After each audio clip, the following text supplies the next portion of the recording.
નમસ્કાર, આપ જોઈ રહ્યા છો સ્પાર્ક ટુડે ન્યૂઝ. બોડેલીના ચાપરગોટામાં એક અઠવાડિયામાં 2 દીપડા પાંજરે પુરાતા ગ્રામજનોએ રાહતનો શ્વાસ લીધો છે.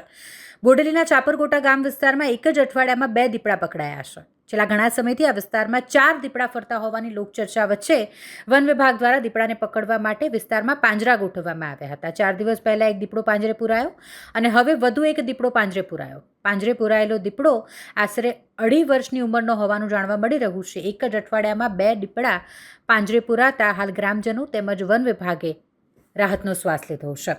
જોકે વન વિભાગના અનુમાન મુજબ વિસ્તારમાં હજુ એક દીપડી અને તેનું માંદું બચ્ચું હોવાની શક્યતા છે, જેને પગલે નાયબ વન સંરક્ષક રૂપક કુમાર સોલંકીની સૂચના અને માર્ગદર્શન હેઠળ ચાપરગોટા વિસ્તારમાં વધુ પાંજરા ગોઠવી દીપડાને પાંજરા પૂરવા માટેની વ્યવસ્થા કરવામાં આવશે. આજે બી પણ દીપડો પકડાયો છે અને હજુ બી માંગ એવી છે કે અમારે બીજા બી 1-2 દીપડા જોવા મળે છે અને બીજી બી અમને 1-2 પાંજરા આપે અને એમના માટે અમે જંગલ આપણા ફોરેસ્ટ વિભાગને એવું કહેવા માંગીએ છીએ કે અમને એક બી પાંજરું બીજા બી પકડવા માટે આપે 2 પાંજરા. એમનો અમને ખૂબ ખૂબ આભાર છે. અને આજે બી બીજો પકડાયો છે દીપડો. શું નામ તમારું? અજયભાઈ રાઠવા.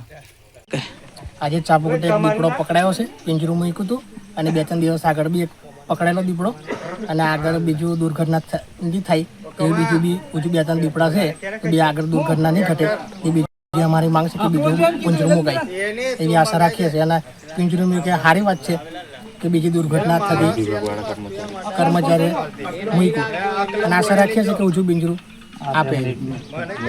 શું નામ તમારું? રાઠવા વિશ્રામભાઈ.